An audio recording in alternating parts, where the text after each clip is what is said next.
শেখ হাসিনা কি আসলেই ফিরবেন, কি মনে হয় সব কিছু মিলে? শেখ হাসিনা ফিরবেন কি ফিরবেন না সেটা সময় বলবে। আওয়ামী লীগ ফিরে আসছে এবং আওয়ামী লীগ হয়তো চাপে ছিল, দল নিষিদ্ধ হয়েছে, মামলা হয়েছে, নেতারা বিদেশে চলে গেছে, কর্মীরা অনেক দীর্ঘ সময় 2 বছর একটা লম্বা সময় দিগ্ভ্রান্তের মতন ছিল, কিন্তু ছিল বাংলাদেশে। সে কারণেই আমরা দেখতে পাই যে এই নির্বাচনে ভোটের পার্সেন্টেজ যখন আমরা দেখি 38 to 40% উপরে অ্যাকচুয়ালি ভোট কাস্ট হয় নাই। সো এই যে বাকি মানুষগুলো, তারা কেউ হয়তো আওয়ামী লীগের কর্মী, কেউ হয়তো সমর্থক, কেউ হয়তো ভোটার, তারা মনে করেছে যে এই নির্বাচনে গিয়ে আমার কি লাভ যেখানে আওয়ামী লীগ নাই। সো এই যে আওয়ামী লীগের প্রতি সমর্থন, ভালোবাসা, এটা খুব স্বাভাবিক, কারণ এই দলটি দীর্ঘ সময় বাংলাদেশে রাজনীতি করেছে। পাকিস্তান আমলে এই দলটির জন্ম হয়েছে, 70-এর ওপরে বয়স এই দলটির, এবং বাংলাদেশের মুক্তির সংগ্রাম, বাংলাদেশের স্বাধীনতা যুদ্ধ এই দলটির নেতৃত্বে হয়েছে। এবং তারপরে বাংলাদেশে দীর্ঘ সময় আওয়ামী লীগ কখনো সরকারি দলে কখনো বিরোধী দলে থেকেছে। সো আওয়ামী লীগ চলে গেছে, আওয়ামী লীগ হারিয়ে গেছে কথাটি বললে কারো কারো হয়তো ভাল লাগবে, কেউ কেউ হয়তো এক ধরনের আত্মতৃপ্তিও পেতে পারেন, কিন্তু বাস্তবতা হলো আওয়ামী লীগ ছিল এবং আওয়ামী লীগ আছে। শেখ হাসিনা যেই দেশে ফিরে আসবেন, এবার কিন্তু বিভিন্ন জায়গায়, আমি আপনাকে বলে রাখি, অনেকে আবার শপথ নিচ্ছেন। আমি দেখলাম লন্ডনে সমা রেজাউল করিম, যে তিনি লন্ডনে এখন আছেন, যিনি মন্ত্রী ছিলেন এখানকার, ওখানে পালিয়ে গেছেন, তারা শপথ নিচ্ছেন আমরাও ফিরে আসবো। বিভিন্ন জায়গায় মিছিল বের হচ্ছে, সেটা আমরা বলবো। কিন্তু আমাদের দেশের 2জন মন্ত্রী, একজন উপদেষ্টা আর একজন মন্ত্রী রিয়াকশন দিয়েছেন। যেমন ডক্টর জাহেদুর রহমান বলেছেন শেখ হাসিনা দেশে ফিরলে তার প্রতি এক্সট্রা জুডিশিয়াল কিছু করা হবে না। আমরা পরপর 2টা ক্লিপই দেখবো। আর স্বরাষ্ট্রমন্ত্রীও কথা বলেছেন, তিনি বলছেন আইনিভাবে তো আমরা ফেরত চাই। আমরা যে রিপোর্ট পাচ্ছি তাতে উনি মামলা ফেস করতে চান, দেশে ফিরবেন।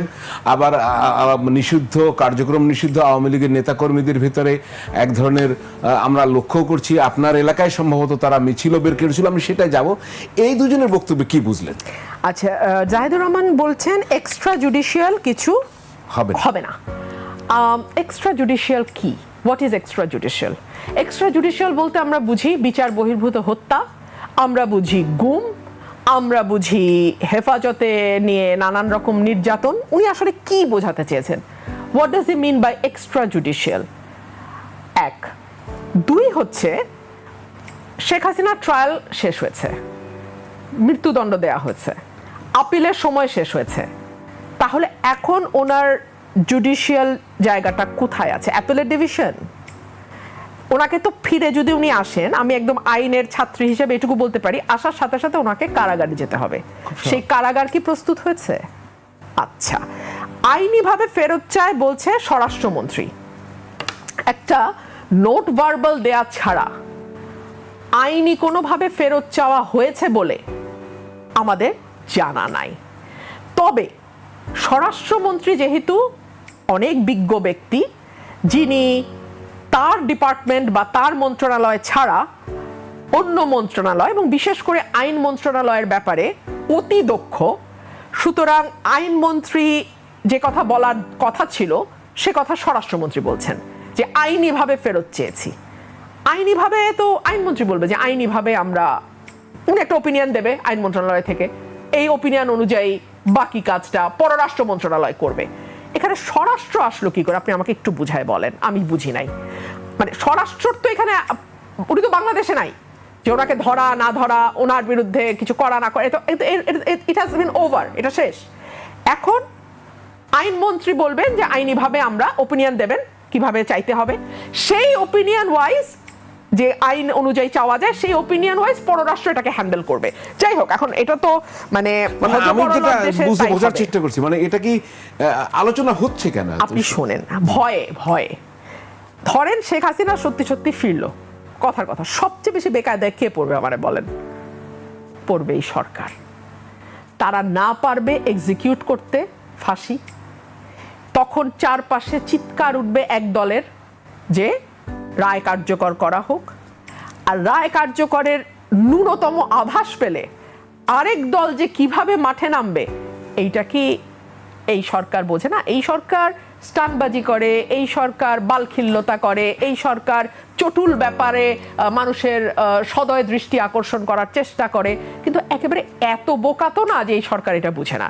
তো শেখ হাসিনা যদি বাংলাদেশে এই মুহূর্তে আসে, বা এই বছর, এই মুহূর্ত মানে এই বছর, আমি দুঃখিত, এই বছরের মধ্যে ফেরে বা যখনই ফিরুক, বিএনপি যদি ক্ষমতায় থাকে, তার চেয়ে বেশি বিপদে আর কেউ পড়বে না, স্বয়ং আওয়ামী লীগও পড়বে না। শীর্ষ নেতৃত্ব থেকেও তো বলা হচ্ছে যে একটি দল তলে তলে যোগাযোগ করে, মানে হ্যাঁ, আপনি যখন আমি এটা আজকে শুনলাম 86 এবং 96 এর উদাহরণ টানা হয়েছে, সুস্পষ্ট যে জামাতের সাথে আওয়ামী লীগের একটা আতাত বা এক ধরনের সম্পর্কের ইঙ্গিত করা হচ্ছে।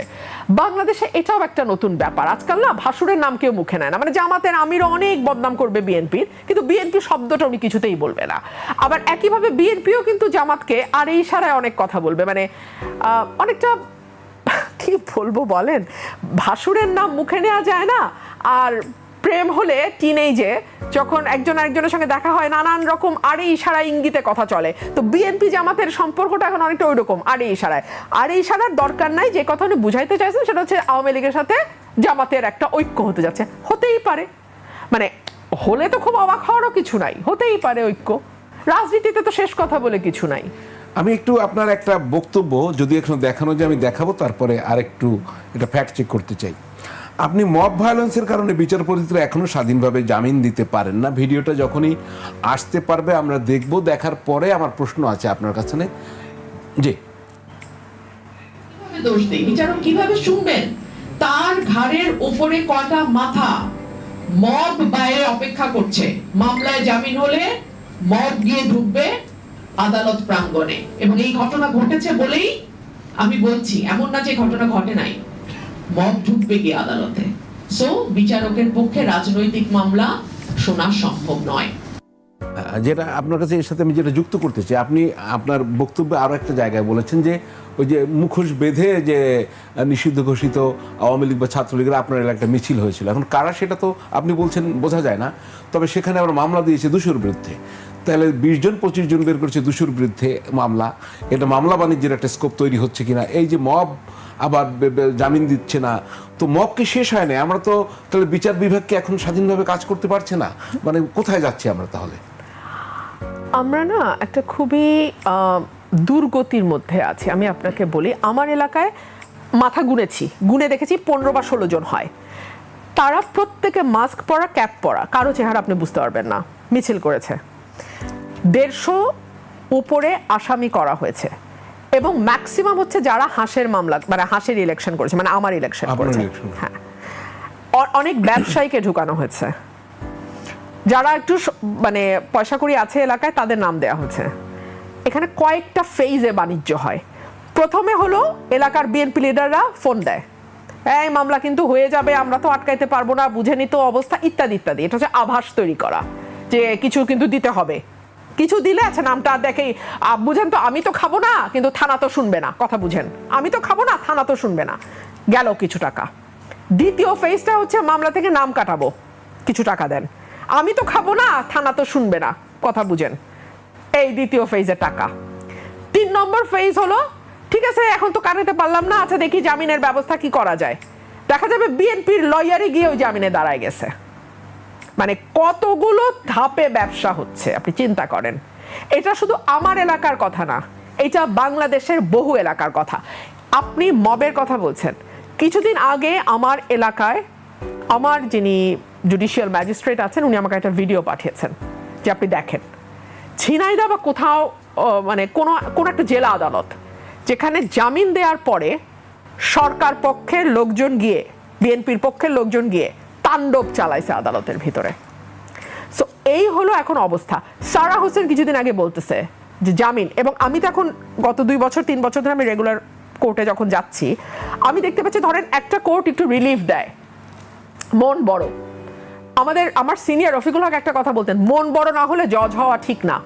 তো মন বড় হয়তো রিলিফ একটু বেশি দেয়, 2 দিন পরে ওই জজের পাওয়ার চেঞ্জ করে দেয়া হয়, অন্য বেঞ্চ দিয়ে দেয়। ধরেন যার ক্রিমিনাল জুরিসডিকশন তাকে রিট দিয়ে দিল, যার রিট জুরিসডিকশন তাকে সিভিল দিয়ে দিল, যার সিভিল জুরিসডিকশন তাকে হয়তো ক্রিমিনালে নিয়ে আসলো, মানে বেঞ্চ বদলায় যায়, তার পাওয়ার সরায় দেয়। সো জজরা বেশি রিলিফ দিতেও ভয় পায়। 2 হচ্ছে, আমি শুনলাম পলিটিক্যাল মামলায় জামিন হবে না। হোয়াট ইজ পলিটিক্যাল মামলা? এই যে এই প্রোগ্রামটাতে আমি প্রশ্ন করেছিলাম যে ওটা তো একটা সুপ্রিম কোর্টের লয়াররা ছিলেন অনেকেই উপস্থিত। আমি বলেছিলাম যে আমি তো কোনো বইয়ে কোনোদিন পলিটিক্যাল মামলা বলে আলাদা কোনো মামলার শ্রেণী বিন্যাস শুনি নাই, আপনারা কি শুনেছেন? সমস্যাটা সবাই বলেছেন আমরা কেউ শুনি নাই। কিন্তু এখন পলিটিক্যাল মামলা এই কথাটা কোর্টে আপনি প্রচুর শুনবেন যে এইটা পলিটিক্যাল মামলা, তাহলে কিন্তু ভাই এই কোর্ট জামিন দিবে না, তাহলে আরেক কোর্টে যাও, ওই কোর্টও দিতে চায় না, আরেক কোর্টে যাও। আচ্ছা, পলিটিক্যাল মামলা যদি হয়, কেউ কেউ আছে উদার জাজ, তারা বলে পদ পদবি আছে। আচ্ছা, ওই লোকের যখন পদ পদবি ছিল আওয়ামী লীগের, তখন তো আওয়ামী লীগ নিষিদ্ধ সংগঠন ছিল না। আপনি কথাটা বুঝেন।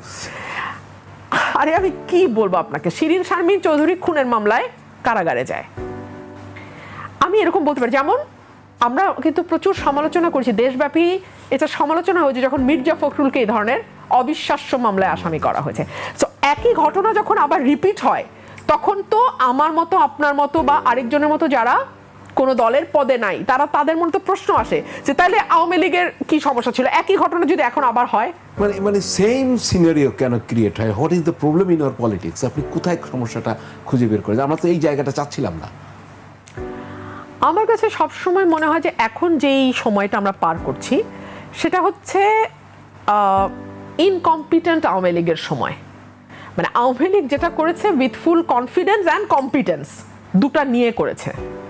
ফুল কনফিডেন্স অ্যান্ড কম্পিটেন্স দুটা নিয়ে করেছে। এখন না আছে কনফিডেন্স, না আছে কম্পিটেন্স, না আছে ক্যাপাসিটি, না আছে এবিলিটি, কিন্তু ওই ভাইসেস গুলো সব আছে উইদাউট দ্য ভার্চুস।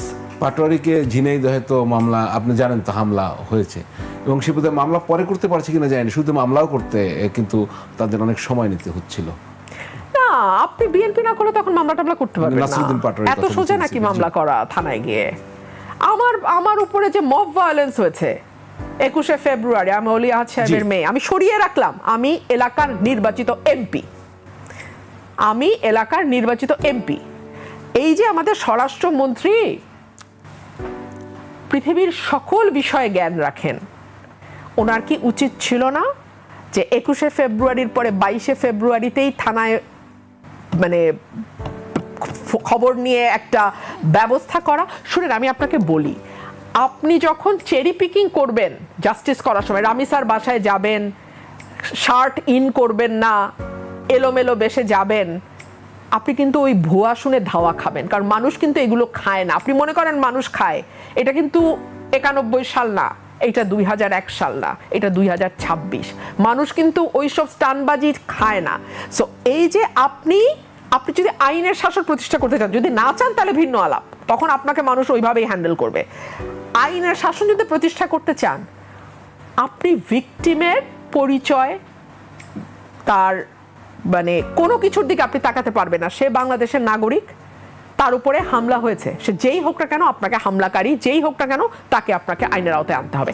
না হলে আপনি এইসব ওই শার্ট ইন না করে গিয়ে স্টানবাজি করতে পারেন, কিন্তু এর বেশি কিছু আপনি পারবেন না। ব্যারিস্টার রুমিন, একাদশ জাতীয় সংসদে আপনার কয়জন ছিলেন? 6 জন, 7 জন? হ্যাঁ, 7 জন সেরকমই। কিন্তু এক উজ্জ্বল নক্ষত্রের মতো দেখলাম যে আপনি একাই 100। ওখানে ধরেন আওয়ামী লীগের সংসদ সদস্যের অনেক, কিন্তু তা আমাদের চোখে পড়েনি। একজন রুমিন ফারহানা বলছেন মনে হচ্ছে যেন পুরোটাই সংসদ। তো আপনি তো এই ত্রয়োদশ জাতীয় সংসদ নির্বাচনে সেই বিএনপি আপনাকে তো নিল না, বা আপনি গেলেন না, যাই হোক, সেই বিএনপিতে আপনি নাই, কিন্তু আপনি সেই সুযোগটা কি পাচ্ছেন? ওই সময় যে কথা বলার সুযোগ পেতেন, আপনাকে কথা বলতে দেয়া হচ্ছে? আমি খুব বিক্ষোভ দেখতে পাচ্ছি, একটু বলেন না। আমি যদি আগের পার্লামেন্টের সাথে এই পার্লামেন্টের তুলনা করি, আমি বলবো আগের পার্লামেন্ট অনেক বেশি লিবারেল ছিল, আগের পার্লামেন্ট অনেক বেশি কথা বলার সুযোগ দিয়েছে। এই পার্লামেন্টের মধ্যে অসহিষ্ণুতা আরো অনেক বেশি। আমি একটা উদাহরণ দেই। আমি যেদিন প্রথম শেখ হাসিনার পার্লামেন্টে বললাম এই সরকার অবৈধ, এবং আপনারা যারা 300 আসনে বসেছেন, আপনারা বুকে হাত দিয়ে বলেন যে আপনারা জনগণের ভোটে নির্বাচিত হয়েছে, তখন ভীষণ চেঁচামেচি হয়েছে পার্লামেন্টে, খুব জোরে জোরে চেঁচামেচি হয়েছে, কিন্তু কোনো অশালীন অঙ্গভঙ্গি হয় নাই।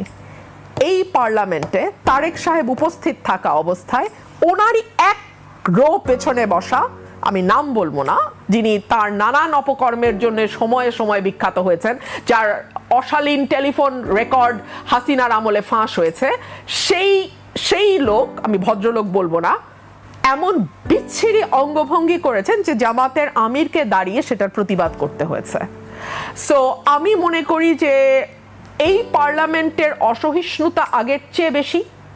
এই পার্লামেন্ট খুব মজা, হাসিনা হয়েছিল 15 বছরে, আওয়ামী লীগ অ্যারোগেন্ট হয়েছিল 15 বছরে। তারপরেও আমি আওয়ামী লীগের লোকদের সঙ্গে তো টকশোতে বসতাম, মন্ত্রীদের সাথেও বসতাম। আমি এখনকার এমপিদের, দুদিন আগে আমি একটা ক্লিপ দেখছিলাম যেখানে একজন এমপি মঞ্জুরুল আলম পান্না ভাইকে খুব বাজেভাবে ইয়ে করে উনি উঠে গেছেন।